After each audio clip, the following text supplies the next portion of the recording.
What is up, everyone? Welcome back to the Fitness Stuff for Normal People podcast. I'm Marianna. And I'm Tony. And the fitness industry right now is not what it could be. It's become something built on unrealistic expectations, aesthetics, and external validation, directing attention away from what actually matters.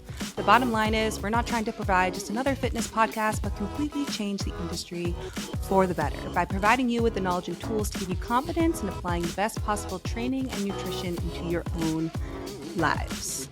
Where today, we are going to be talking about something that I think it hits close to home for both Tony and I, but body image and self-esteem. So your self-esteem seems to predict success and well-being in life domains such as relationships, work, and health. So it's really important to pay attention to, and I feel like we always have room for improvement, just being a human being. So today we're specifically going to talk about the role they both play in achieving your fitness goals, your relationships, and literally any life goal you have, along with practical actions you could take to improve your body image and overall self-esteem.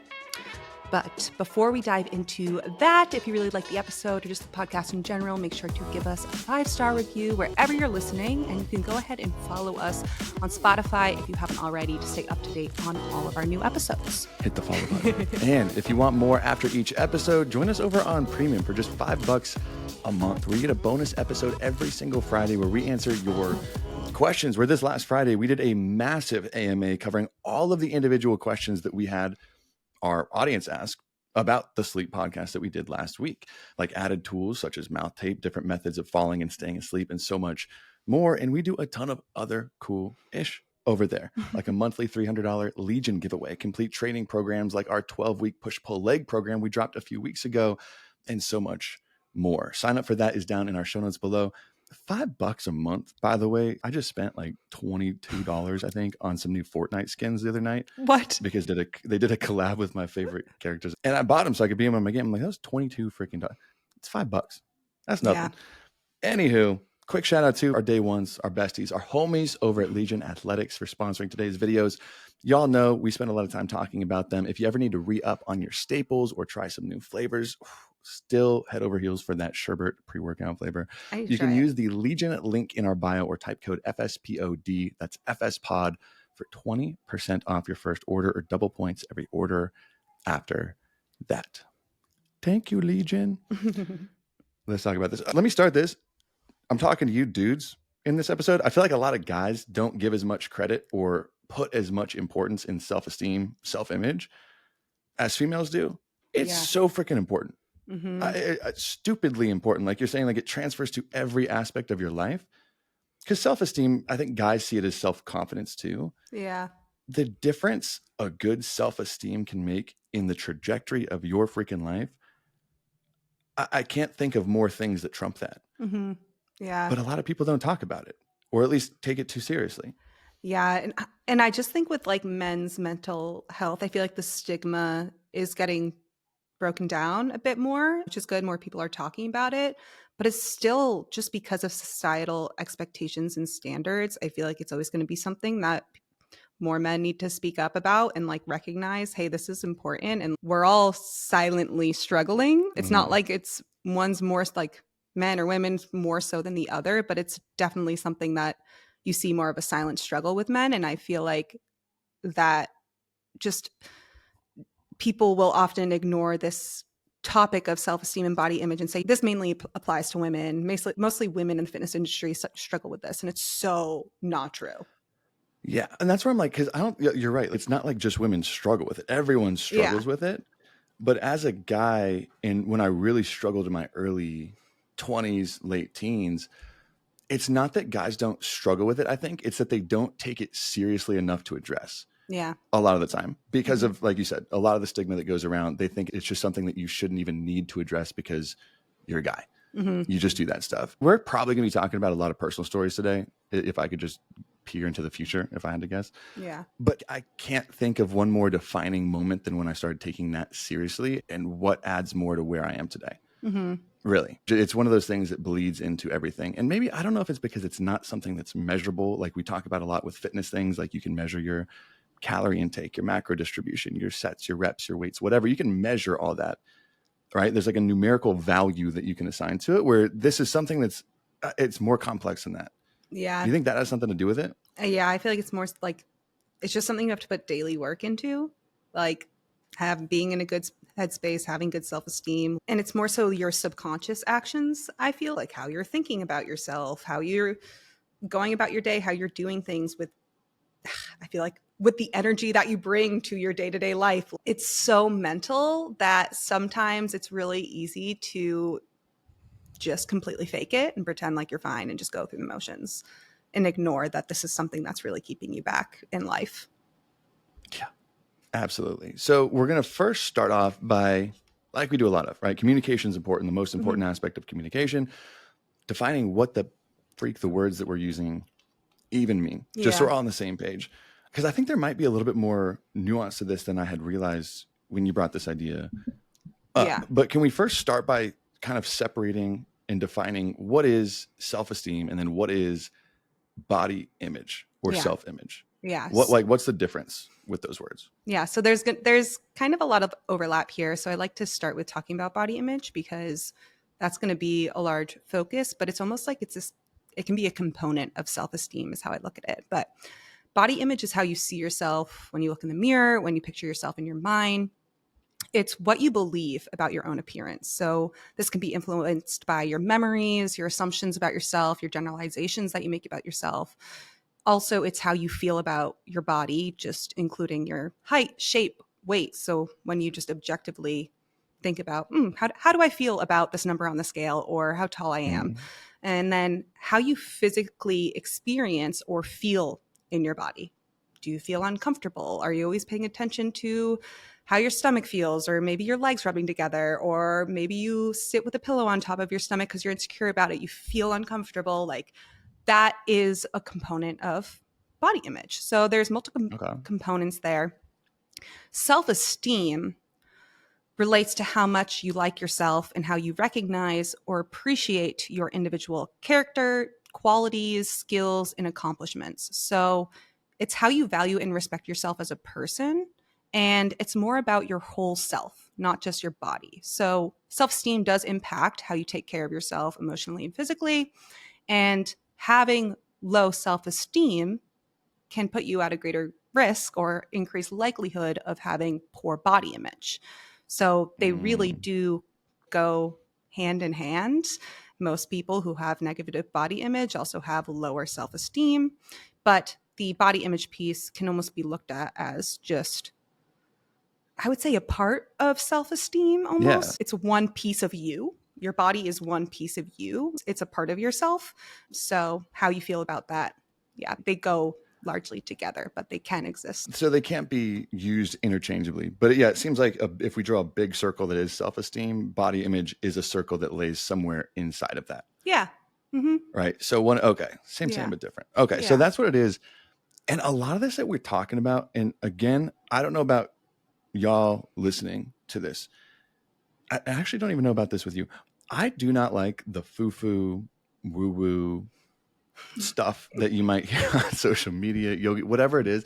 I'm not a fan of the food. If there's not science, if there's not a logical reason behind it, I really, really don't like it. And here's where I had a hard time with this initially, of even just thinking about self-image, self-esteem, self-confidence to begin with. And I don't know if you did the same thing.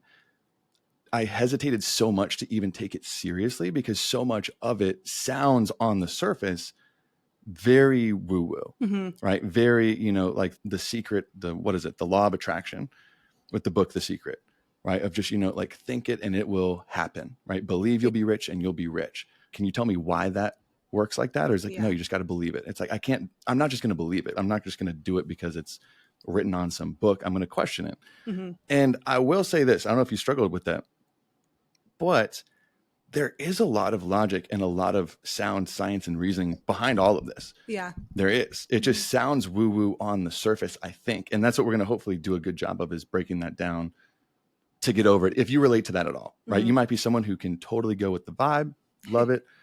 But if you're someone who does need more structure, more analytical, I think we're going to add a lot to that here, right? Did that struggle with you when you first started taking it more seriously? Did that bother you at all or not really?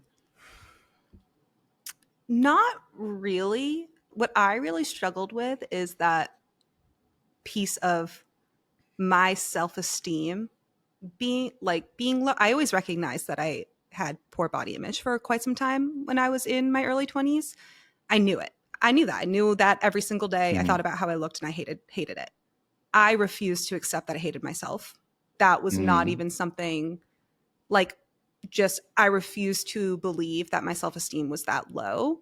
So I didn't think it was a matter of working on literally my whole mental health space and how I viewed Mm-hmm. myself. I really just thought that I wasn't confident in my body and how I looked, and nothing I can really do about it other So, than pretend. you just dismissed it of it's not my self esteem, it's something else. Even though you Yeah. go into every day saying I hate this about myself, I hate this, you Yeah. just dismissed and it wasn't even a possibility that it Yeah. would be. So I always knew Oh, there was okay. something I could do about it. I always knew that this was common and that this is something that when work is Mm. applied to it, it can change. It was Yeah. just not wanting to accept that that took a lot of work. I don't know about you too, because when people realize, at least, and this is going to be a lot of me speaking about what I went through, Mhm. what you went through. Everyone's going to go through things differently, but I know a lot of the time when I got to the point where I realized that something needed to change, generally was a pretty low freaking point. Yeah. Right? Generally, like a very low point. And I don't know about everybody else, but when I get in if it's a depressive lull or a very anxious lull, it's very self-obsessive. And it's easy to paint the whole world as a negative picture and dismiss what other people are saying. So that's where I think I really struggled in when anything sounded even remotely woo woo or just self esteem or anything. I completely like you just didn't even consider it. Mm-hmm. But that's also because I was in that zone. And what I think changed my mind about that a little bit was something you just mentioned. That's the fact of just neuroplasticity, how your brain can physically change essentially until you die. Yeah. That got me really excited about it. And I know there's kind of a difference. And if you're in neuroscience, you can correct me here, but there's a difference between like passive plasticity and self-directed plasticity. And passive is that thing that you just get through going through life up till you're about 25-ish, right? When you're a young adult, when your brain fully forms.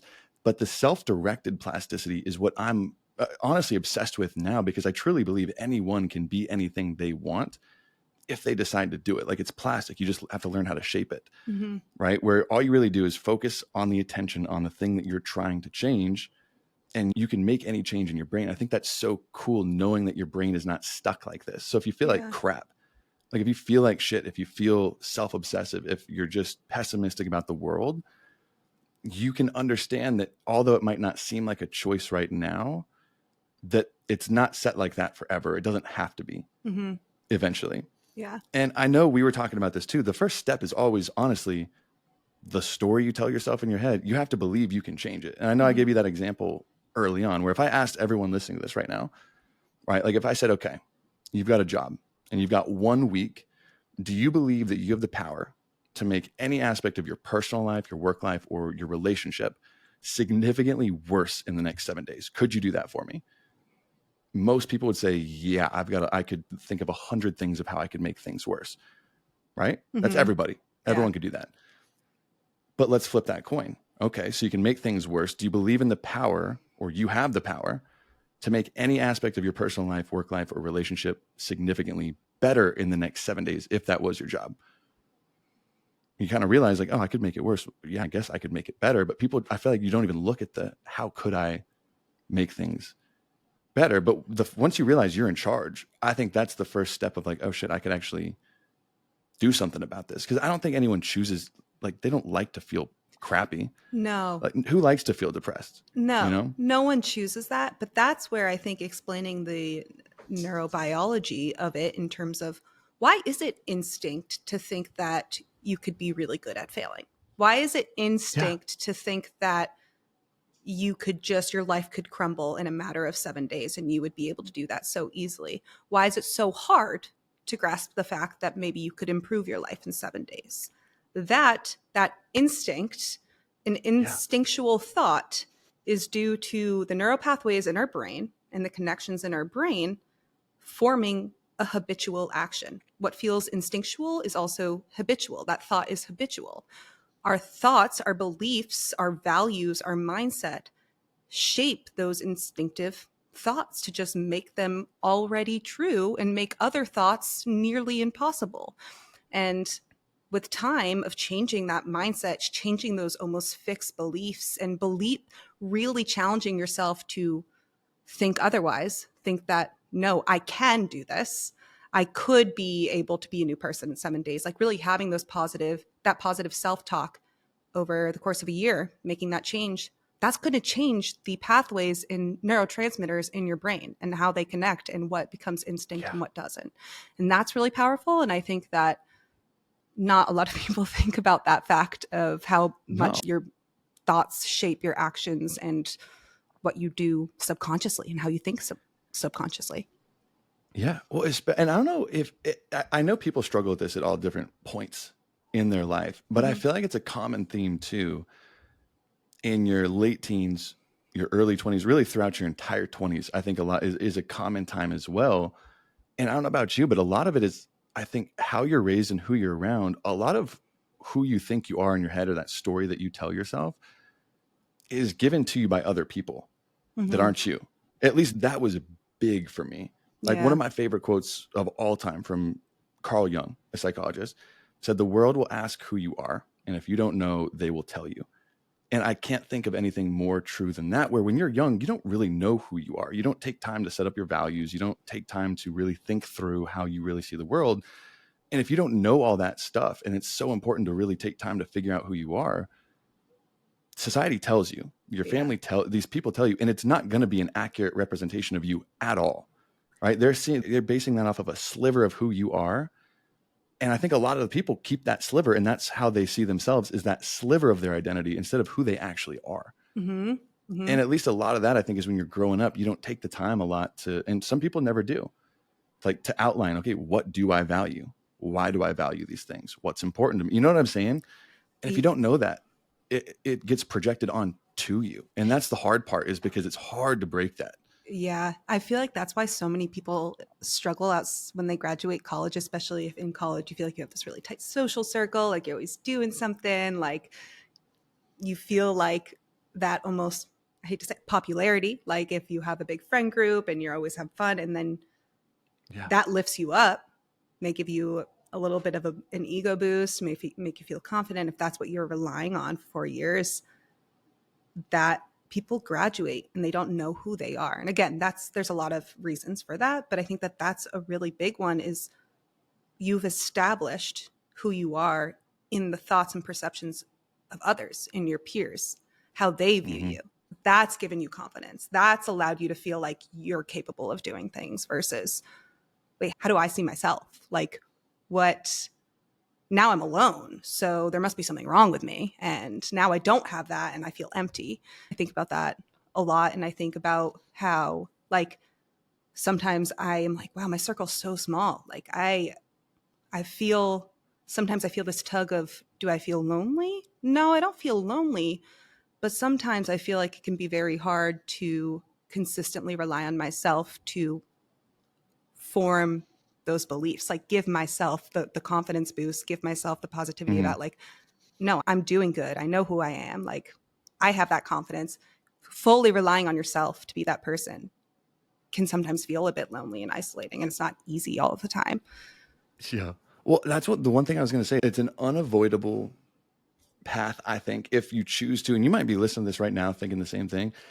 The choice, because I don't think a lot of society does, the choice to find out who you are, speaking from more, I guess, self-experience, is one of the most lonely paths you could take for a little bit. Like, there is just an unavoidable path of loneliness that freaking sucks. And I don't think a lot of society takes the time to do it, but there's that weird gap. The best way I've been described to this is that weird gap of time where it's like, okay, you're around your friend group. They have this image of who you are. That's sometimes the same image that you have of who you are. So when you're putting in the self-work, when you're watching these lectures online, when you're reading these books, when you're listening to podcasts, when you're doing all this, you're outgrowing your current friends. So you don't fit in with them anymore, but you don't have any proof, or you haven't accomplished anything in real life to fit in with a new set of friends yet. And there's that weird gap in the middle where you're like, I just don't fit in with anyone. Yeah. Which is, it just doesn't feel good. It is, and you can be comfortable because you got to get comfortable with spending time with yourself, which a lot of people, again, you learn like really quickly, like, oh wait, I might not be as comfortable with myself as I thought.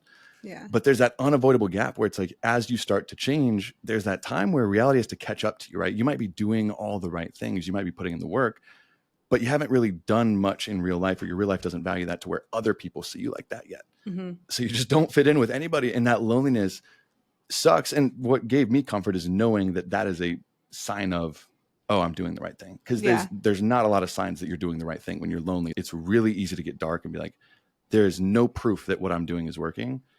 I've lost friends. I haven't gained any new ones, all this thing.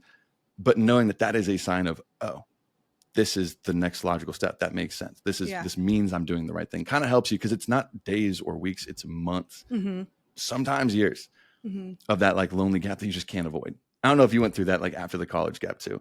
This was for me in my early 20s, but not after college. But it sounds like that's kind of what you went through too. Yeah, I feel like I went through it in college and out in their own ways, just because I was never like, I just have always been a little bit more introverted, but I also am the epitome of protect my peace. Like, I don't want to be around people that make me feel shitty. But in college, the amount of fake relationships I saw, and I'm like, wait, these people actually don't care about each other. They just want a big friend group.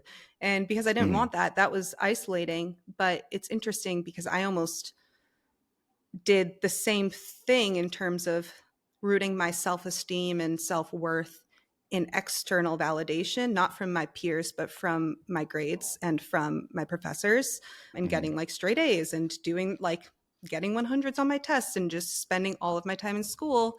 And that was what I got my validation from. That's what apparently made me feel good about myself. But every time I would get like, I would feel nothing. I felt no achievement in excelling in school.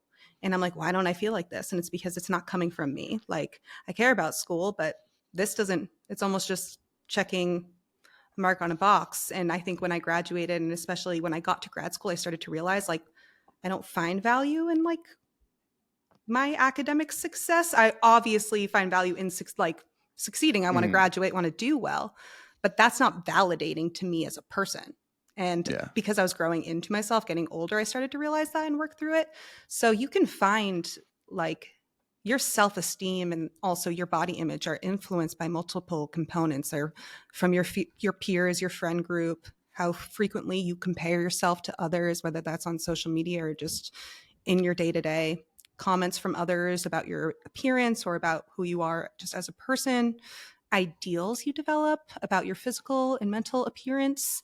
And then there's a lot of things that could feed into those subcomponents. So many aspects of your life, you may not think about it, but are feeding into that mindset of how you feel about your body. And you realize that a lot of those things that you're supposed to feel good, they're kind of fleeting feelings. Yeah. And I think a lot of people, that's because one of my values, probably one of my most important values, is just happiness, where I learned that before I started my business. It was a funny story, because when I was deciding, I got out of like a 5-year relationship when I was 22, 23 years old. Was it your high school sweetheart? It was ever since. High school sweethearts. Rip. Just kidding. Hope she's doing well. But once you get out of that, and I think a lot of people notice this when they get in a relationship, you become one with the other person. And when you get out of a long-term relationship, you have this weird shock of like, wait a second, I have no freaking idea who I am. And I was doing this job and I didn't really know. I felt uncomfortable. I didn't like doing it. I didn't like working for someone else, even though it was in this industry. I was managing a gym. Should be a good career. It should be good, but I had this weird internal pull. And it wasn't until I got out of that relationship when I was like, okay, like what actually matters to me, not what matters to us and her and whatever this, like what actually matters to me. And I didn't have an answer to that. I had no clue what actually mattered. And it's a weird place to be when you have to decide that kind of stuff. And that's when I was like deciding on, again, like you, happiness was all that really mattered to me. I was like, I don't care if I'm rich, I'm poor, I'm fat, I'm ugly. I don't care if I'm in a relationship. If I'm happy at the end of the day, that's the one thing that matters. And that's what led me to ultimately start my own company and branch off from that business. It was a little scary too when I started the business, because it was pre-COVID that I wanted to start an online coaching business. So this was before online coaching was like a thing. There were online coaches, but it's not like 95% of the coaches and trainers you see are online. It wasn't a very common thing. Yeah. And that's what I had a therapist, shout out to Dusty. And he would just really kind of lay that out to me and help me figure out what the freak mattered to me.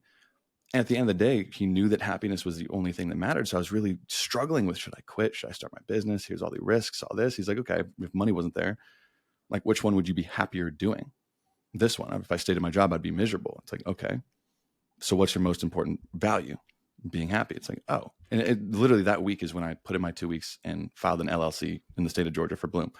It's at that happiness piece. I don't want people to miss that, because I feel like, especially in the US, in our structure of life that is college to corporate America to establishing for the rest of your life your self-worth in your job, because it's the main part of what you do, people confuse security and comfort with happiness and what's going to make them feel good. What do they value? A lot of people, I think, that they would think, oh yeah, no, I value being happy, but no, you value stability and you value the security of your life. You value what allows you to know that you can expect what to do in the next 5-10 years. And that is rooted in low self-esteem, because you have to have high self-esteem, high self-confidence to take that risk and be uncomfortable. If you only value comfort, you are not doing anything to get out of it. You can't grow, you can't find yourself if you're always chasing comfort, because nothing is going to change. And I think that stability, it's innately, you want to feel safe. It's going to be a pull in any human being, but it's a big driver in how our whole system in America is set up. And I don't think people realize how much it can set you back and limit you in terms sometimes of until it's too late. Yeah. Yeah. Until it's too late and you're 30, 40 years old. Like, I'm miserable. What's going on? It's like, oh, it's good. And that's not saying everyone should quit their job and start a business or do anything like that. But it goes to show, because that's, at least for me, and that's where I kind of fine-tuned in that same era, something that was really important to me. And my value and definition of values probably are different than others as well. Yeah. But something that I just would not budge on was just like honesty. And I did a lot of reading of Sam Harris's book, Lying, and just like, not honesty in the sense of I'm going to say everything that's true. I think that's called being an asshole. But everything I say will be true. And not only that, but like, I don't want to be in an environment where I can't be my authentic self, or I can't be honest with who I am. And I felt like that was me whenever I worked in a corporate setting or another job. I just could not be 100% who I was. And that for me just felt like a freaking straitjacket. Yeah. So that's why it mattered a lot more to me of like, I got to get out of this. I got to do this, was to choose that. So I think a lot of people, if you can be authentic, if you can be yourself with whatever you're doing, freaking awesome. But it's something to pay attention to. Yeah. But I think a lot of it comes down to like asking, like, who are you? If I asked a lot of people, I couldn't answer that question a long time ago. And if you're listening to this podcast, ask yourself, who are you? And if your answer starts with, well, I work at this company, that's not who you are. Like, who are you? Not your job, not your clothes, not your whatever. Because I'll link it because I actually have it over here. I was rereading it because I was talking to a client about it. One of my favorite books is Awareness by Anthony DeMello. I have right here, but he put it out in a really creepy and perfect way, I think, when you're asking who you are. And what is the quote? I wrote down a quote over here somewhere. Let me pull this up. He said it like this. He said, am I my thoughts? No. Thoughts come and go. I'm not my thoughts. Am I my body? No. Millions of cells in our body are dying and renewed every minute. Every 7 years, we don't have a single living cell that was in our body 7 years ago. He said, okay, cells arise and die, but I, in quotes, seem to persist. So am I my body? Am I my thoughts? Am I my name? Am I my profession? Evidently not. So stop identifying with those things that come and go, because that's a creepy thought of who are you? I challenge a lot of people because I didn't realize it until a couple of years ago. I did not have a good answer to that question. I don't know if you ever struggle with that, but it's a weird one, because if someone asks who you are, you're like, oh, that's an easy one. But how many people have that real answer? And I love that. It's a hard thing to answer, but I think that really shows how the dance that self-esteem and body image do together is a lot of issues with people who have poor body image is their definition of who they are, their self-worth, self-esteem is rooted in how they look. Oh, I am my physique. I would be nothing without this physique. That is detrimental because, again, you are not your body. It's different from having goals. Yes, you have goals to work towards. Yeah. But if that's what you establish your self-worth in, you're on a trajectory for really poor body image. And I think that that's an example of just that awareness piece of, wait, who am I? Am I my body? No, I'm actually not. Changing that thought process can also make you more successful in terms of if you do have specific goals, weight loss, fitness goals, if you're staying true to who you are, identifying your values, what you believe in, yeah, you can make specific goals, but you're not rooting your entire self-worth in the outcome that you may or may not get to. And how many times is that, even more so in the reverse, how many times does that prevent people from getting to their goal? Is their body image of who they believe. I was given a teaching, my friends, Jose and Mario, they own a coaching business and they wanted me to come in and talk to other clients, just have like a little hour talk. And an interesting story came up about this, about people that I don't think a lot of the time people reinforce their own behavior, right? Have you ever heard like self-fulfilling prophecy? Yeah. A lot of people, they're self-fulfilling prophecy. If you believe you're going to do something, you're going to do something. If you believe you're someone who can't trust anybody, you're never going to trust anyone. You could have the perfect Prince Charming, queen, whatever it is, walk into your life, the most trustworthy person. You're not going to trust them if you tell yourself you can't trust people, right? And I think a lot of the time this comes in body image where, and this is something I struggled with when I was a child. I was a chunk. I was adorable, but I was a chunk. Made fun of for it, classic stuff like that. When I grew older, I grew a lot taller. I became super, super thin. And this is where I know you were talking about this test that I think is so interesting that you would do on kids. But I would see pictures of myself and still be like, I'm fat. I'm chunky. I'm fat. And now when I look back at those photos, I was as thin as I looked almost malnutrition, like malnourished. Yeah. It was scary. But the same thing as the story that came up, with the group that I was with, is this guy was 22 years old. And he told himself, he was 22, he was out of shape, he was overweight. He said, by the end of the year, I'm going to be in the best shape of my life. And he'd start and fall off and start and fall off again. A story that is very common. I think most people either have gone through it or know someone who has. And out of nowhere, one day he wakes up, he's 27 years old, he's still out of shape. He's like, what the is going on? And he was working with my friends over there just because he kept reverting back to old ways. He would see initial success, something would eventually push him back to the old ways. And my friend even noticed this. He called him out. He said, dude, like, do you believe this can be used? Like, yeah. He's like, no, you don't. He's like, your name on Instagram is still the fluffy Hector. Your name on Instagram is the fluffy, you're that image that you have of yourself. No matter how much you want to change it, you're still telling yourself that you're the fluffy, you're the fat kid, you're this. So you might see initial success, but you're always going to revert back to doing the things that that person does. If that's overeating, if that's not being able to stay consistent, you're going to revert back to that, not because you can't do anything else, but because that's who you are in your head, right? Like the story you tell yourself is what you're going to keep doing. Yeah. And I think the body image piece is for so many people. They believe they are one way because their spouse, their friends, their whatever tell them this for the longest time. So when you try and change that, everyone around you does not see you as that. They see you as you always have been, not who you could be. Yeah. Which is also another note on who you surround yourself with. And those are probably not the best people to do it with. But I think even more so, it probably bleeds into the body image and almost preventing people from getting where they want to go. Yeah. Yeah. No, and that's something that I'd say a really big mistake that a lot of people make is they underestimate how much body image can influence their weight loss and fitness goals, either positively or negatively. It's in body image and self-esteem are an integral component of motivation. So what is driving you? What is driving you to do the things you need to do to get to reach those goals? Body image does that. Self-esteem does that. Those with higher self-esteem are often more likely to be successful in losing weight and achieving their fitness goals. That is not just a coincidence. Your body image can shape your actions. So attaching that self-worth to your appearance makes achieving weight loss a lot more difficult because you are chasing something that you don't believe exists yet until you see it. And how could you think you're that person if you haven't seen it yet?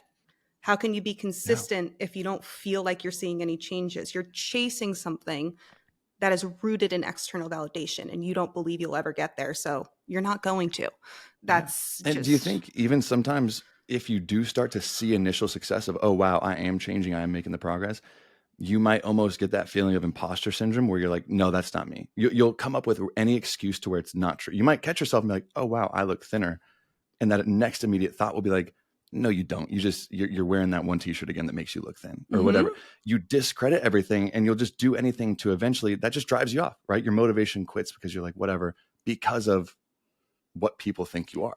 Do you think that has something to do with it too? Absolutely. You'll see people all the time talking about how I didn't have poor body image until I lost weight or until I started working out. I didn't hate myself as much as I do now that I've started working out. That's like very common in the fitness world. And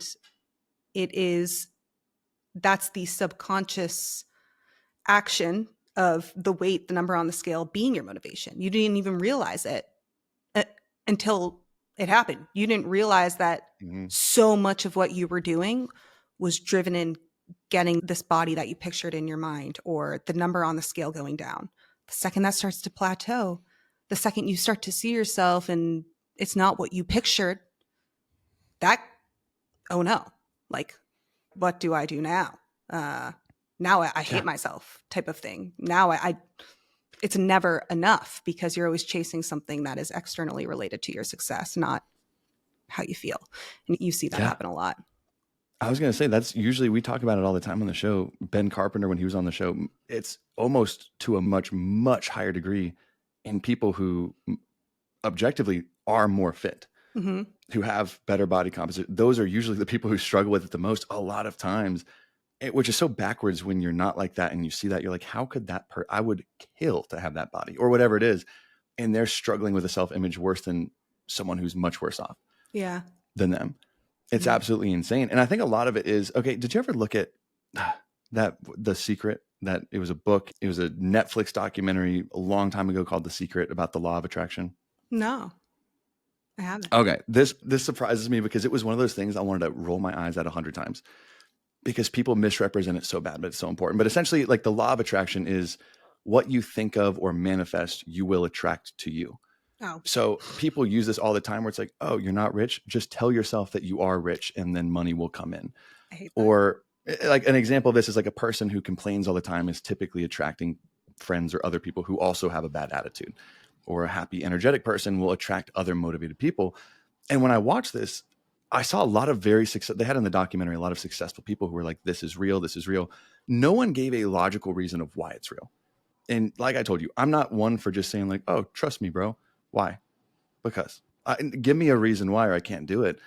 And I started to look into it a little bit more because I was like, all these successful people are saying you have to believe it, you have to do it, but it felt like nonsense to me because I'm like, there's no way that just thinking or fake it till you make it, there's no way that can substitute skills or knowledge or hard work or anything like that, which I truly don't think they can, but it is a little bit, you have to lie to yourself and tell you or say these things that you're attracted to. But I looked into why this tends to work, and I thought it was so fascinating. And again, I am not a neuroscientist, so this could be very off the mark. If someone is listening, or even you, please correct me. But the thought process behind it of saying, okay, if you want to be a fit person, if you haven't been fit your entire life, telling yourself and acting and talking to yourself in ways that you are the fit person, right? Doing those things, becoming that person. And the science behind it is that essentially the human brain is just constantly being bombarded with sensory information from the outside world, right? Including visual input. So everything from different colors, shades of colors, brightness, shapes, depth, motion, spatial orientation, tactile, pressure, vibration, texture, pain, all these different things, audio, smells, taste, all these things are coming in. It's estimated the human brain receives an order of 11 million bits of information per second from the surrounding environment. 11 million bits of information are coming into your brain at one time. And we are tiny little bird brains, right? We're sentient apes.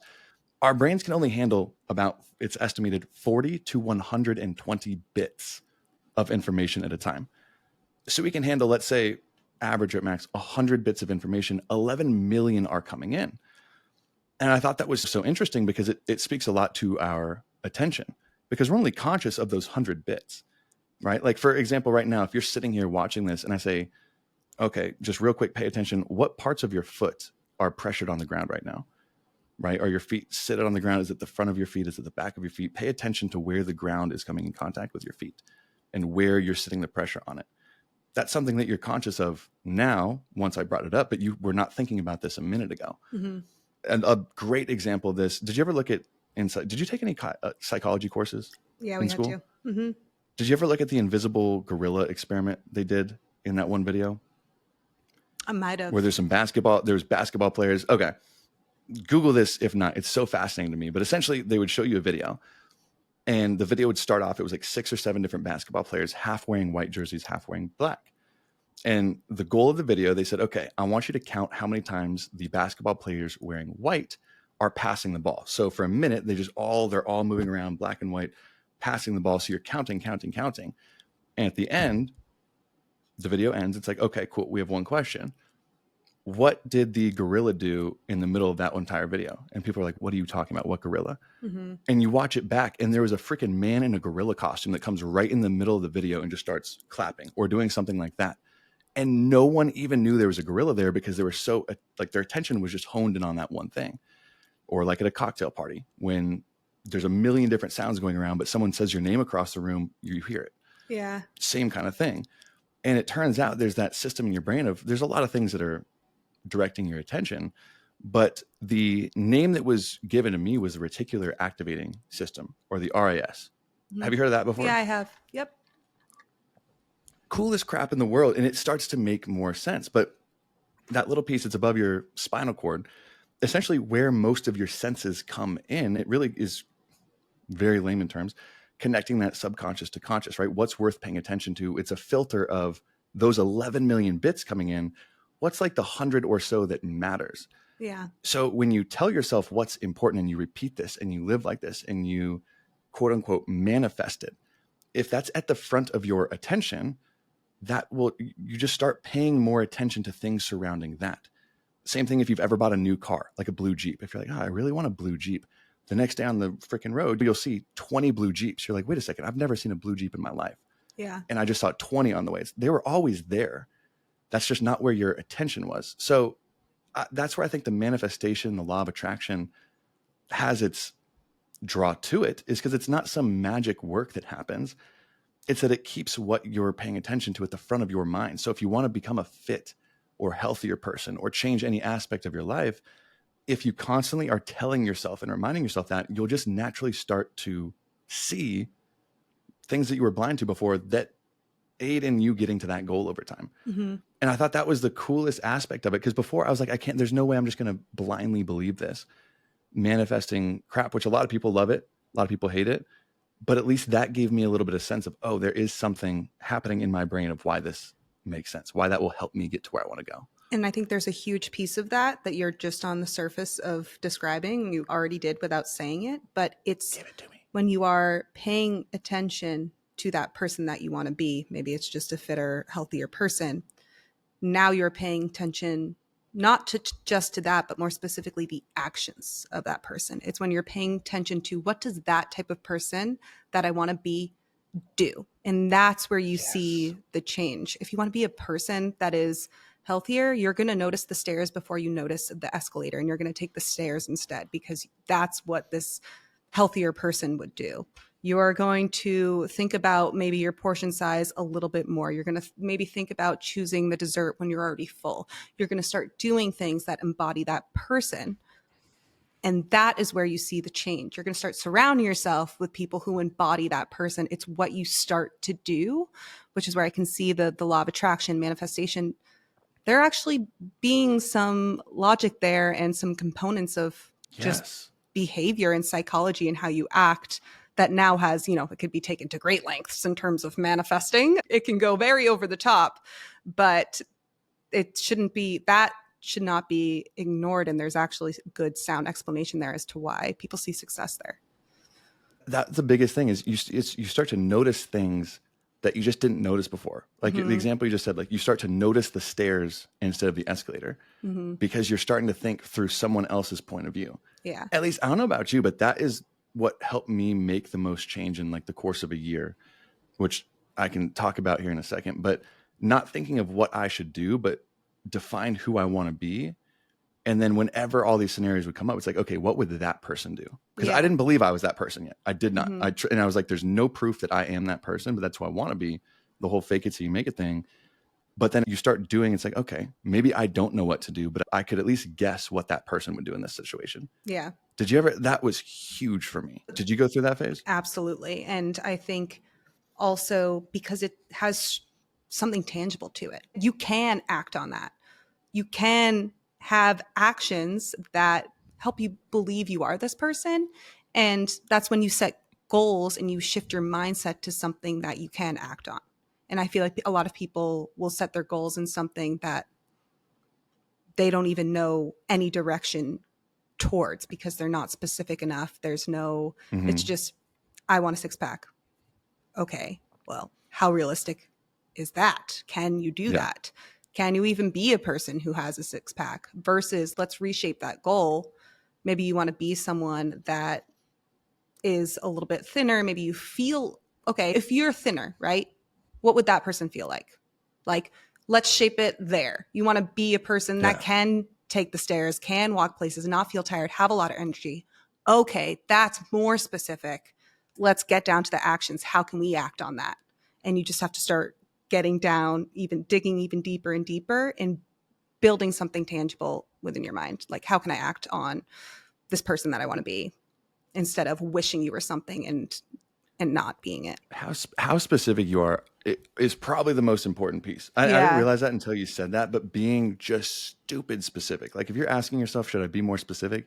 The answer is yes, be more specific. I just imagine writing down on a piece of paper 100 times, I am C-bum. I am C-bum. I am C-bum. Just thinking I'm going to become like just Jack C-bum or whatever it is.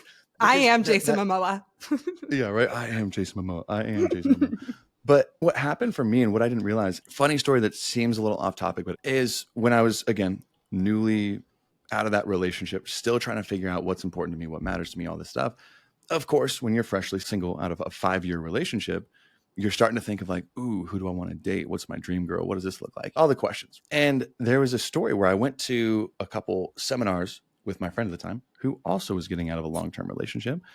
And it was called Love, Dates, and Heartbreaks. I've talked about it a lot on my social media before. One of the most impactful series of sessions I went to in my entire life.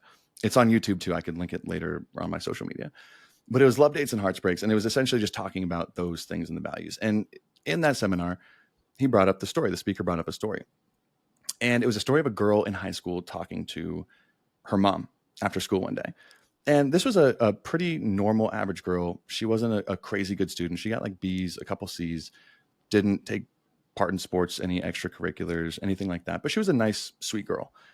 And she was talking to her mom, who was ironing clothes on the side of her bed one day after school. And she was just infatuated with this boy at school in high school. He was the captain of the football team. He was super handsome, got straight A's. He was funny. He wasn't mean to people. He was Prince Charming in all definitions. And she was just going on and on and on about this to her mom. And she's like, oh my God, I want to date him one day. The prom is coming up. I would just die if he did this, but I've never talked to him before. And the mom just put down her iron and looked at her daughter and said, sweetie, why would he want you? And at first I was like, it's a bitch. Like Mom, like, what are you talking about? I was like, what are you talking about? But the story and the moral of the story there is this was the guy of that girl's dreams, essentially. And this is what at least helped it line up for me. The 3 most important things in my life were who I spend it with, what I do, and where I live. I thought if I could do those 3 things well, the rest of it will take care of itself. So I took a lot of time really spending time on who I wanted to spend my life with. And I never had thought about it from that perspective, but thinking, okay, I have a girl of my dreams. I could go on and on about who that is, right? Driven, emotionally, very, very strong, could weather the toughest storms, smart, funny, pretty, all these things, their values, what they do every day. But I never took the time to think the girl of my dreams has a guy of her dreams, because we all do. And then thinking, am I that guy? Am I that guy that's doing those things that guy is doing every single day? Do I wake up early? I sleep in. I miss the gym sometimes. I don't really have any structure. Right now, I'm pretty funny, but I'm living paycheck to paycheck. I'm a pretty okay guy, but I'm not the girl of my dreams, guy of her dreams. And I knew that for certain. And that's what helped me guide how I should do certain things. Should I wake up early, or should I maybe hit the gym later in the day? No, the guy of that girl's dreams is going to wake up early, go to the gym before his first meeting. is that guy. And that was just my guiding principle is I wasn't that person. Yeah. But at least I took the time to define who that person was. How do I want to show up in relationships? How do I want to be perceived by the people around me? How do I want to structure my, all those different things, and taking the time to define what that person looks like. Because a lot of people, I think, at least they might not know what to do, but they know what not to do in a lot of these situations. Like people don't give themselves enough credit. Yeah. Like in weight loss, people are like, I just don't know what to do. It's like, but you know what not to do most of the time. Yeah. You shouldn't have drank those 6 tequila shots and had 8 tacos up until midnight. You probably know you shouldn't have done that if you want to lose weight. Mm-hmm. You know what I'm saying? It's that guiding principle is stupid huge. Yeah. And then it comes down to, though, like, especially with the relationships, because self-esteem highly, highly influences your relationships, the strength of them, whether they're positive, negative, lasting, and thinking about yourself first. That's what you unintentionally ended up doing is, I know what I want in a girl, but I got to put myself first, whether that's thinking about who she might want to see. Yeah. But what you're actually doing is thinking about the person you want to be, even though it's kind of an unintentional way of thinking. That is why so many people, and I think it almost seems like people say this all the time, is you got to put the work in on yourself before you can have a happy, healthy relationship. Like that should be beat into the ground, because not enough people take it seriously. You don't need to be this perfect version of yourself. You can find someone when you still have a lot of pieces that you need to pick up. But if your mindset is there of working on it, addressing it, knowing who you are, even just knowing who you are, that's not going to be this perfect person ever. You might not be in the best place, but you meet someone. But if you have that self-awareness, you know who you are, where you're at, and what you want to work towards, like that is still going to lead to a better relationship, sense of self, like opportunities, what career, you're doing, everything. Yeah, because you're aware, and it's not a self-pity. It's not a hating myself. It's no, I accept where I'm at right now. It isn't the greatest, but I'm going to do what I can to be better in whatever that is. I think about this with talking about like body image for so long, and body image and eating. So like when I had my eating disorder, I've always been a self-aware person. So a lot of the work had to come into the action. Like I knew it was wrong. I knew I wasn't the person that I wanted to be. For so long, I always thought about my sister and compared myself to my sister, because she has this incredible relationship with food, always has, and it always awed me. And she is beautiful, like in really good shape, and she'll also go out sometimes and she'll have a beer and she'll have some pizza and like not think twice about it. And mind you, this is when I was in the thick of, I couldn't even go out to eat. I would have a panic attack if I couldn't cook my food, which is crazy for me to even think about. But I would look at her in such awe and be like, oh, I want to be Brittany. I am so pissed that I'm like, I hate myself for not being her. I want to be her. And at the time, like, it was so unrealistic. That person that my sister was, that was not attainable in my present. I wasn't thinking about anything I had to do to be there, to be in her position, because I didn't believe I ever could. I thought it was impossible. So for so long, I would just think about the type of person I want to be, but with negativity. I would be negative towards myself because I'm like, oh, I could never do that. That's impossible to get there. My whole mind, I didn't look at, okay, well, take a step back. What could you actually do to get there? Like, why do you feel like you're so incapable of getting there?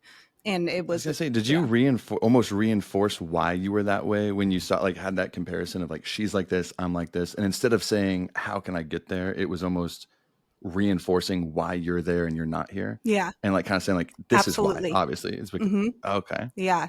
I was really, and I think this is what a lot of people do, especially with eating disorders, really bad body images. You think that it's impossible to change. You truly believe it. You truly believe that. So challenging that mindset, it's more so, my sister is a huge role model for me. And she's like, that would be amazing if I could get there one day, but let's take a few steps back and think about some things that maybe she does that I think I could achieve. Like, I have very little self-confidence right now, but I think I could start going out to eat once a week and not stressing about the menu before I go. That's a start. Like having to challenge myself, put in the actions, put in the work, but also put in the work on my mind, because I was in such a negative headspace. And so I really had to think about, hey, why do you hate yourself so much? What's going on? Why do you believe that you can't do this? And so really challenging your beliefs and doing things that challenge your beliefs, because sometimes when you're in such a low place, it's going to take a little bit for you to actually think that it's true that you could be this other person. So you just got to be uncomfortable. Especially when that person seems so opposite, like so far away. I feel like just from that story that you were saying, because I mean, when you're in it, like you don't see, like you see the next step is like, that's who I want to be, but that person's so far away. It's hard to get yourself to realize how any change actually works, right? Like one small step at a time over years. You're not just going to be her tomorrow, which is where I'm like, comparison, I feel like has a good point. Because I know, what's the famous quote? Comparison is the thief of joy.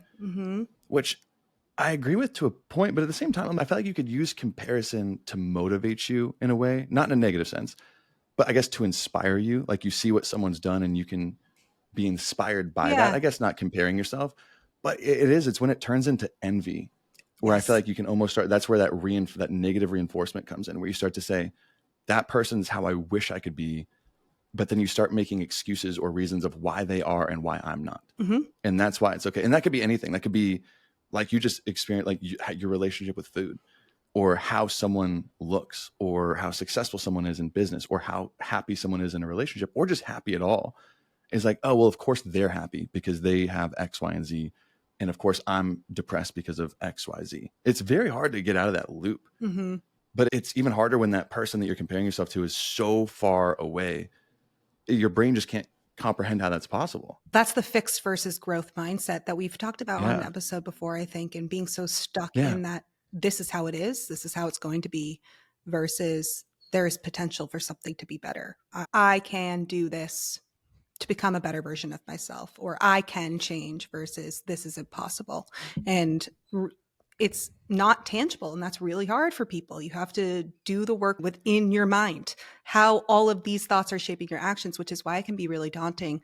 I think going back to giving people listening some realistic tips, approaches that they can maybe tangibly think about for improving specifically body image is one that I think of, is sometimes not giving too much emotion to how you feel in your body can be really helpful. So this is the concept of body neutrality. I think that this was also really helpful for me in thinking about, oh, like this person is so confident in their body. I want to be that confident. Like, why do I hate myself so much? I want to be that confident. That was not realistic for me to strive for that self-confidence in my body, because I was at such a low point. Sometimes finding that middle ground to get to a place where you feel more confident can be really helpful. So body neutrality is something you could focus on, which is appreciating kind of what your body can do. It's neither loving or hating your body, but it's based on notions of acceptance and having respect for your body, rather than complete love and like happiness when you think about yourself. And this can be really helpful kind of on your journey towards bigger self-confidence, more body positivity, I guess you could say. Some people don't always completely get there. But when you're a little bit neutral towards how you feel about your body, you're not giving it as much attention. But this can be really helpful because it can start to get you out of that headspace. Oh, this is a little bit more realistic for me to just, I'm cool. I'm okay. I don't hate myself. I don't completely love myself yet, but I'm just kind of indifferent. I'm not going to give this as much attention, versus thinking about your appearance around the clock, feeding into that negative mindset. Now you're not giving that mindset attention in either direction. So you can focus on the actions that you could put into, whether that's getting to the gym or getting up earlier in the morning, doing things to become that healthier person, to guide you on your weight loss journey, rather than getting so caught up in this really negative headspace. So I really like the idea of body neutrality, and I think that not enough people talk about it. And it's something that was my favorite concept that you brought up to me, actually, that one time. I'd never heard of body neutrality. I'd heard of body positivity, and I knew I didn't like it, but I'd never heard of that until you brought it up to me. Yeah. And they're very, like, body positivity is really loving your body regardless of your shape, size, color, gender, ability, anything.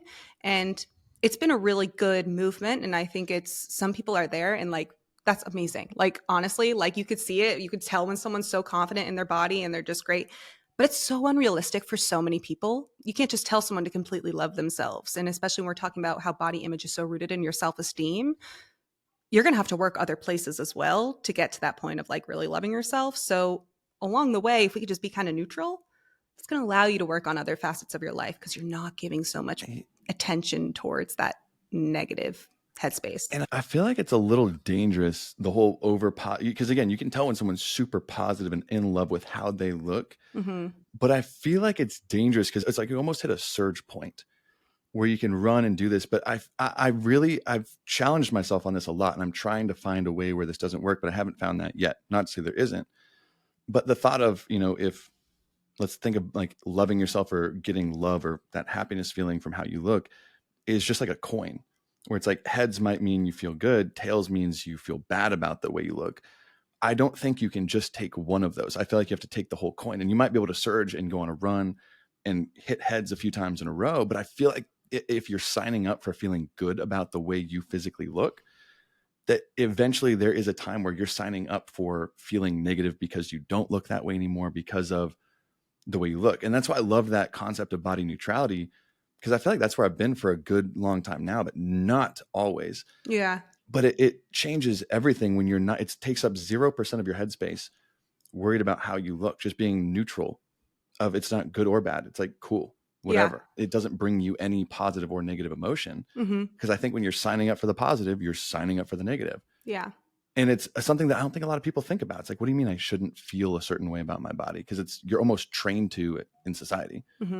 Right? Like, especially more like the models get rewarded, the influencers get rewarded, all this stuff for looking a certain way, which isn't even real. Yeah. But where it's almost ingrained it's one of those things where you got to like question yourself and ask yourself why. Because I know, at least for myself, when I was learning that aspect and I did not like the way I looked, I think the first step, and this is what I was reading this interesting Harvard Business Review story about Kendra Hall, and she had like 4 steps in that process. And the first step, I think, is the most important.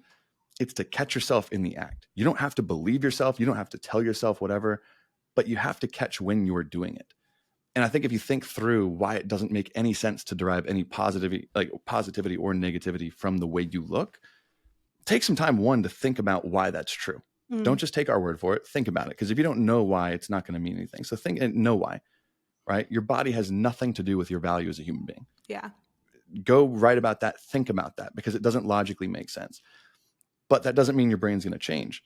As soon as you hear that story come up, or you look at yourself in the mirror and you get a negative emotion, you can't stop that right away, but catch yourself and just realize, oh, this is happening, right? As soon as you have that thought of, oh, I can't do this, or I look like this, or I'm too young to do this, or I don't have an experience, whatever that challenging thought is, you're not going to be able to not believe that instantly, but you have to recognize when it pops up. And then you can say, okay, logically, this doesn't make sense. I feel this right now. I'm going to sit on it like a hen on an egg.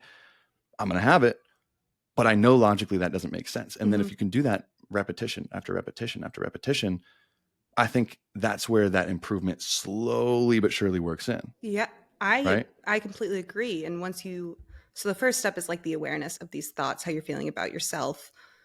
Maybe you look in the mirror, a lot of negative thoughts come up. It's like, okay, recognizing them. Like, these are here. I see them. I'm not going to give them attention, but other than recognition, I'm not going to put any sort of emotion towards them, but they're here. I'm going to tuck them away. Once you can get to that point and kind of see them and see where they come out in certain spots of your life, then there's the reframing of that self-judgment. So again, we're talking about body neutrality. It's not just a flip of a switch. There are some things you're still gonna have to do to get to that point of being neutral. Recognition, and then reframing your thoughts, how you think about yourself. And this just sounds, it's like very standard, just psychological improvement in terms of self-esteem. Like, a lot of therapists will use this as just standard of practice, but positive reframing is when you just take a negative thought and you can make it more positive or neutral. So if you see someone, you're walking down the street, like, I wish I had her legs. My legs are so chubby. Okay, let's maybe change that. Wow, like, I really like her legs. Maybe I'm going to go to the gym and start working on my legs a little bit more. Like, change it. It doesn't have to be completely positive. Like, maybe you do want to work towards having stronger legs, but reshape that. Oh, I see your legs, like, I could do this to maybe strengthen my legs a bit more. Or, not so happy with the way my legs are, but I'm going to go to the gym tomorrow and hit legs, and I'm going to do that twice a week. Like, reshaping how you think negatively about yourself. You can make it a little bit more structural. You can completely make it into a positive. But if you're trying to aim towards more of that neutrality, shifting into the more so, what can I do to make myself more of a person that is less insecure about X, Y, and Z, if we're specifically talking about our body. Or it could be a matter of, I really like her legs. Cool. And like dismiss it. Like catch yourself on a negative thought. Change it. Actually change it. It doesn't have to be perfect. There's no plan, but get rid of the negative. Get rid of that destroying yourself and feeling so shitty about who you are because you're not this person. You don't look like that. Actually reframe it when you catch it. That is like, that's the neuroplasticity piece. That's how you're going to change your brain and your thoughts. Yeah. You have to, I love that, because how many times because I know people, I think when people first hear this, and this is what I heard when I first heard something like this, because I think if two people can hear the same exact sentence, but it means two completely different things. When I was at that point in my life, I'd hear stuff like that. And I'd say, well, I can't lie to myself. I can't look at myself in the mirror if I'm out of shape, if I'm overweight. And I know a lot of people might be listening to this now. And if you truly don't believe you're a healthy person, cool. You might look at yourself in the mirror. You can't lie to yourself and say, I'm fit, I'm handsome, if you're not, right? And that's how I saw it to myself. I'm like, that's just lying to myself. That's not going to do anything. But it's very important in the detail of what she just said or what you just said. And just reframing and focusing on that positive aspect of it. Because I mean, I truly believe, I'm like, life is really just like, you're born, you have a set of sensory experiences, and then you die. How you interpret those is up to you. They're neither positive or negative. Like, that's just how I believe it to be, right? There's a million positive things about this podcast. There's also a million negative things. You get to decide what you look at. So it's not that you have to lie to yourself to do these things, but you're going to feel uncomfortable at first. Because the best way I like to think about changing like neuroplasticity is, and I guess this is going to hit harder for people if they ski or snowboard. Do you ski or snowboard? I ski. You ski. Perfect. Yeah. The best analogy I've ever heard in thinking about it, like neuroplasticity, and I heard it when they were talking about psychedelics and the application they have in therapy, which is going to be, it's so exciting, but that's not a story we can get into right now. But thinking about it as far as when you're on a mountain, and if you don't ski or snowboard, sorry, this is not going to make any sense, but you know what moguls are, right? Mm-hmm. Like when you ski down, you see like a hill with moguls on them. And for those who are unaware, you can Google it. Moguls are essentially these bumps, and there's hundreds of them. And it's essentially a very deep path where you have to go back, forth, really quick to get down the set of moguls, right? Have you been, I could never do moguls, but do you know what I'm talking about? Yeah. I do them slowly. Like if I come across them, I'm like, okay, I'm just going to, like I can do them. Yeah. But I'm not an expert. You're not the Olympic level. No. But if you don't know what this is, Google it, because I think this image is super helpful. And essentially the way you look at moguls, they're not made or combed. People don't go dig them with shovels. All they do to that mountain, if it has moguls on them, is they just don't recomb it every night. They just let the natural paths from skiers keep getting deeper and deeper. And eventually the paths get deeper, so more people go down them, and it gets deeper and deeper until you can't not go in the paths that are formed by the moguls. You can't not do that. Mm-hmm. So whenever you try and go outside of that path, it's going to feel wrong, because in your brain, it's like trying to go out of a set of moguls, which is why I think psychedelics is cool, because the way people describe it is it's essentially a fresh powder that just gets laid over them so you can make new neural connections without those deep, deep paths. But I'm going to tell you this to feel comfortable. You're going to feel like you are full of crap when you start doing this, because you're intentionally ignoring feelings, thoughts that come up that you can't avoid. But that's the part of neuroplasticity that you're talking about. You have to do that, because the more you start drilling in that path, the positive path, the deeper that path gets. Yeah. And it might not be 10 times or 100 times, but maybe 1,000 times. And that path starts to be easier to choose until it's just a default. And your brain now is stuck thinking positive. And I think that's the coolest thing in the freaking world. But if you don't know what moguls are, Google it, because I think that's a really powerful image. Mm-hmm. Yeah, I like that. Yeah, and it's not like something everyone is, you have bad body image days. Like sometimes you're more confident than others. I hope no one's listening to this and thinking that this is like some black and white, like you're either really negative or really positive. Like, no, it ebbs and flows just like anything in your life. But what is instinct and what you're striving for in terms of your overall mindset, how you view yourself, that should be constant. Even on the negative days when you're not feeling so hot, that mindset should still be a growth mindset of, I'm still working towards being this person. That's still who I want to be. Like, yeah, I know I'm not having a great day today, but it's not shaping who I believe I am at all. Absolutely. It's yeah. And that's because, I mean, that's where the repetition piece comes into it. This isn't something where you can lie to yourself 5 times and be like, oh, I'm better now. I never am going to think about this bad. Thousands and thousands of times. And it'll become more automatic, but that doesn't mean you're going to revert and go off path here or there or there. It happens. Yeah. So don't beat yourself up when that kind of comes to it. So I think in changing that, I mean, it sounds like overall for all these pieces that help, I think number one overall is telling yourself learning to tell yourself a better story about yourself. Yeah. Right. In the neutrality aspect. And it's going to feel weird and uncomfortable and awkward as hell at first, but I feel like it's a big step in there. Now, what are some other things I think we can talk about to make that easier? Because I think there's things in our life that can make that harder. Like I know one we've talked about is your social media environment, your friends, your family, stuff like that.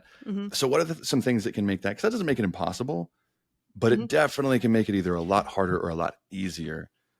Yeah, I think, and because I think a lot of it's your setting, your social media environment, who you spend time with, stuff like that. Your social environment that could be in the media or in person is a huge, huge piece to pay attention to, because that has such an influence on your thoughts, how you view yourself, how you view the world, even. And I think that's a piece if you could put work into. Like I would definitely say, if you notice it being a red flag, you could start there. If you're talking about social media specifically, if you're constantly receiving subconscious, external cues that make you subconsciously think negatively about yourself. If you are, every time you open up TikTok or Instagram and you see someone that makes you feel negatively about yourself, and you just keep scrolling and that's what you do. Oh, I wish I looked like that. Oh, she's so pretty. I could never look like that. This isn't fair. But if you're doing that in your head every single day, that is going to make it really difficult for you to change your mindset at all. Some people you may not even notice you're doing it. That's where I see it's very dangerous, is you may not even notice you're making that comparison. It's just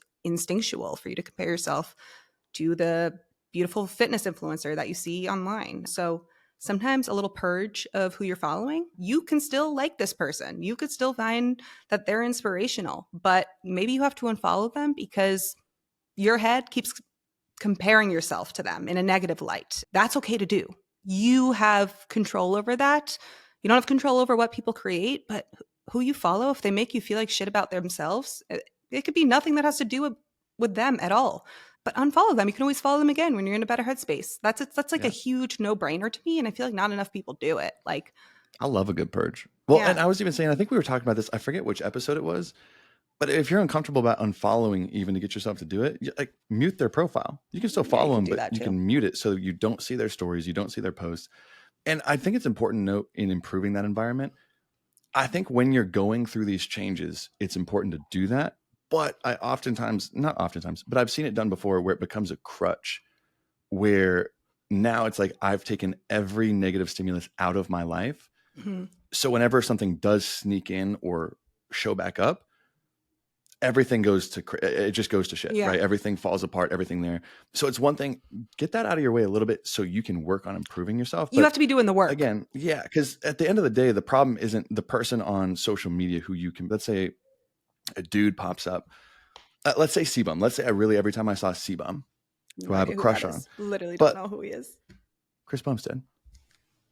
Mr. Olympia. Oh my God. Sometimes I forget how different our social media environments are. I'm going to send them to you. It's every man and woman's crush. It's kind of like the Ryan Reynolds of the bodybuilding community. But anywho, if every time I saw this guy pop up, right? He doesn't know me. He doesn't know who I am. But I compared myself to him, how good he looked, and it was eating at me a little bit. The problem isn't him popping up on my feed. The problem is me comparing myself. So that's the problem that I need to work on getting rid of. It can help to get that out of the way so I'm not constantly having to press it down, because I'm going to get fatigued and run out of steam. But at the end of the day, you can't ignore that it's not him that's the problem. It's that issue inside of me. So that's where you got to be working on it in the meantime. So this is the thing, like you do this while you're also putting in the work, because putting in the work is what's going to change that mindset. Exactly.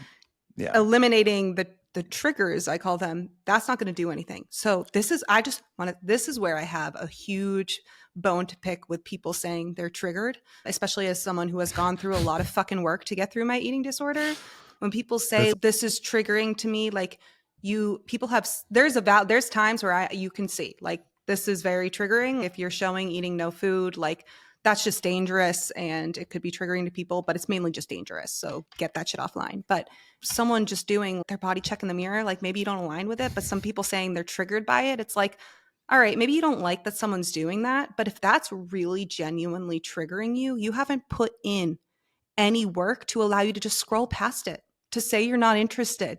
Like you have not done that. If you have to go on and comment that this is triggering, okay, well, life is full of triggers. And if you don't know how to move past them, you haven't put in the work on your own self. If you're that's shining a light that there's something missing on the inside. Yeah. That's probably top 3 misused psychological terms of the last year. That gaslighting is another one. It I think takes away a lot of value of the word trigger too. Yeah. It pisses me off because now I'm like, well, now we're not actually paying attention to actual triggers, like because everything is triggering to you. So I was talking about low calorie salad dressing, like, oh, this is just a great way to add some flavor without adding extra calories. And someone's like, that's so triggering to use these diet foods. I'm like, okay, well, if that's triggering to you, I literally said, if that's triggering to you, you've got a lot of work to do, like a lot. Wait till you hear our podcast about calorie deficits. Oh my God. Yeah. But it's overused. That's because the environment,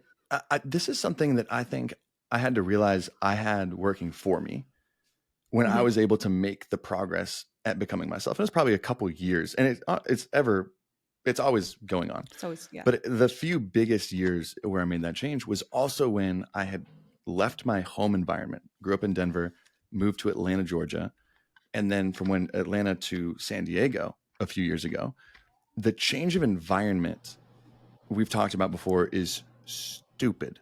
It is stupid what it can do, because it is a blank canvas when you get to reinvent yourself. But, and I know we've talked about this too, I realize now how insanely, whatever we want to say, privileged I was to be able to have that working for me. Mm-hmm. You cannot access that without drugs, essentially, like what that can do to change your perspective. Yeah. And it's not that easy just to be like, oh, well, change your environment, because someone might have a million different things tying them to the place where they are, whether it's they grew up or their family or whatever it is, right? It's not easy. It's not as easy as just picking up and moving across the country. That's not realistic.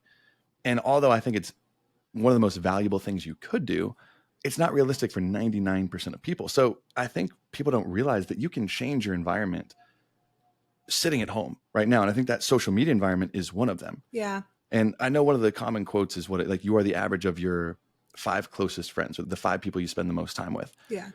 But people don't also realize that it's just the 5 people you spend the most time with. But what are you exposing yourself to, or what's constantly being presented to you? Yeah. Your social media environment, what you do, what you listen to. And that's where during those times too, I would double down when I was out of a relationship.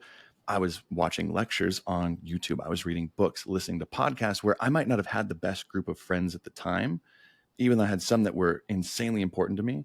But outside of that, like who I worked with, stuff like that, they didn't align with me. That was not a good group of people. They were bringing me backwards. But who you listen to, what you do. And I was reading, and I think even something as small as this, I think this would be a trick that a lot of people would like. It was from another Harvard Business Review from one of their psychology courses, but it was called the stimulus switch. And I'd never heard it before, but I thought it was so interesting, because one of the main struggles when you're trying to reinvent yourself or rewrite the story is that we are all too just habituated in our normal environment. Our day-to-day looks very similar. Mm-hmm. Who we run into, what we do, what time we wake up, where we go to the gym, everything is the same stimulus over a certain amount of time, right? So we're constantly reinforced with the same image of how we look, how we operate through every single day. So the point of this was, how do you expect yourself to change if you're constantly being reinforced with the same thing? And this is also why I think moving states or countries is so massive, is because everything changes. Where you sleep, the pillow you lay your head down at night, who you're interacting with, the freaking weather, right? All of that is changing. So if you're at home or you're in a position where you can't change massively your environment, I love this. It's just simply changing very small and specific parts of your environment, i.e. the reflection you see in the mirror, the way you cut your hair, even for girls, wearing bright red lipsticks, changing something about your appearance. I think this is honestly why a lot of people, when they get out of a long-term relationship, cut their hair, dye their hair, they're reinventing themselves. They want new stimulus. That's also What if I came one day and I just had short, like a bob? What would you do? I would check in on you. I'd be like, hey, we good? Like everything. I had good? a bob and a full face of makeup. Beat. That'd be. I would check in on you to make sure everything's good.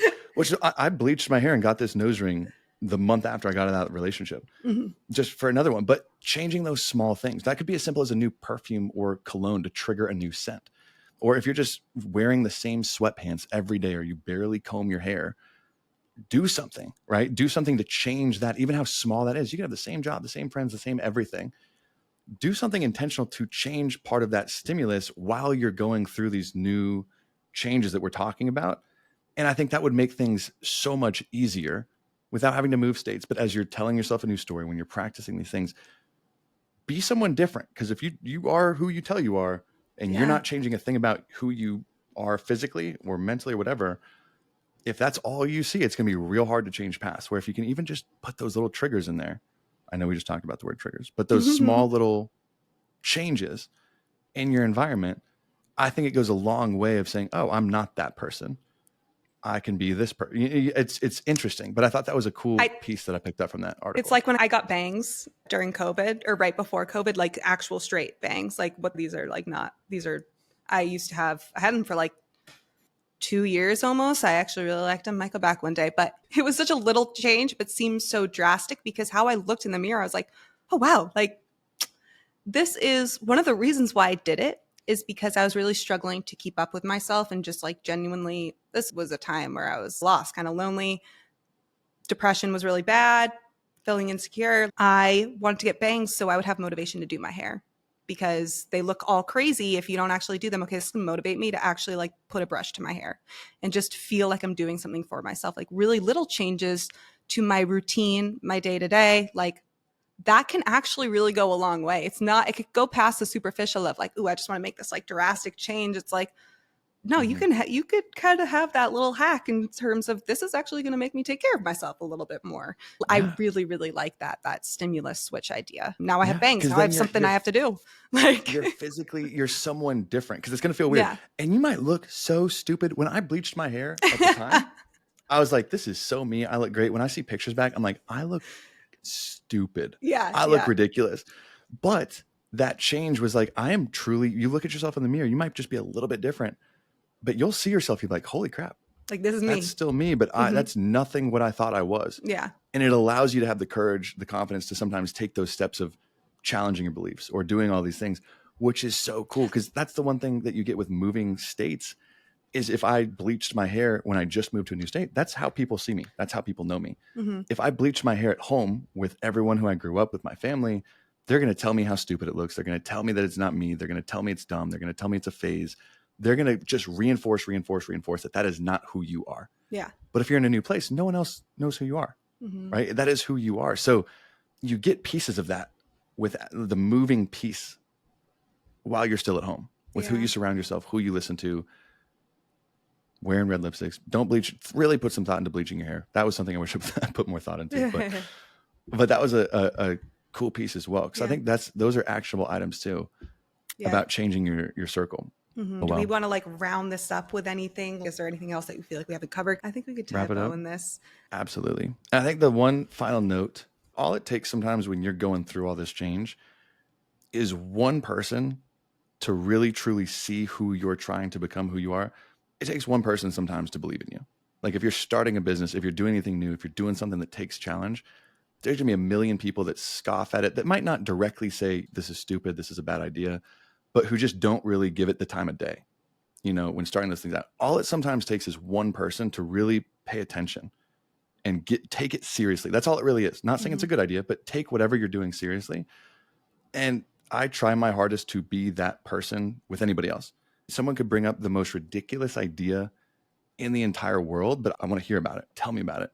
Let's make this work. Be a problem. You can be that person to other people because you might be struggling with it too, but so is everybody else.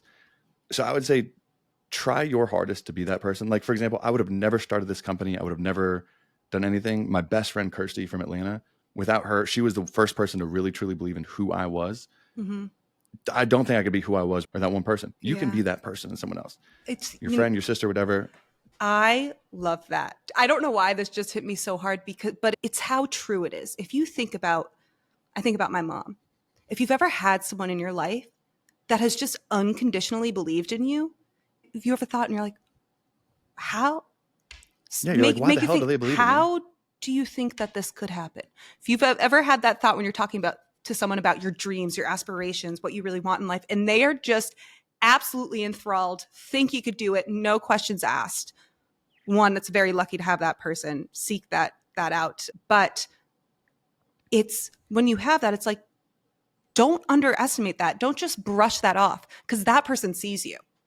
They see you more than you see yourself, and hold on to that because that unconditional just support and I'm here for you. Lean into that because it is crazy how much others can actually see in you that you don't see, but also you could be that for someone else as well. So I love that so much. But seriously, like people don't like, because I know when you're going through it, you're trying to be someone who you're not, that you're trying to be in the future. Mm-hmm. But people only see you as who you are. Yeah. So if you're not in shape, but you're trying to be in shape, you can see yourself as that person who's in shape. No one else does. Yeah. But all it takes is that one person who really gives it the time of day and sees what you're doing. You're going into the gym every day. You're really trying with meal prep. You're trying all these things. All they have to do is look and take that seriously and be like, oh shit, this person's serious. This person's fit. This person's healthy. Yeah. All it takes is that one person. Be that freaking person. Like, take others seriously. It's the coolest thing in the freaking world because you don't realize how much of an impact you could have on somebody else's life by just simply taking them seriously, because everyone else in their life probably isn't. Yeah. They're seeing how they are. So I love it. That was a great way to end it. Go be a good. All right, Sid. All right. Well, as a final note, as always, we'll talk to all you in premium over on Friday with this week's ANA, which is actually, I think, the Legion giveaway week. Oh my God. Anywho, we'll talk to y'all on Friday. If not, we will talk to everybody else next Monday. If you have any questions, as always, hit us up in the DMs. Talk to y'all soon.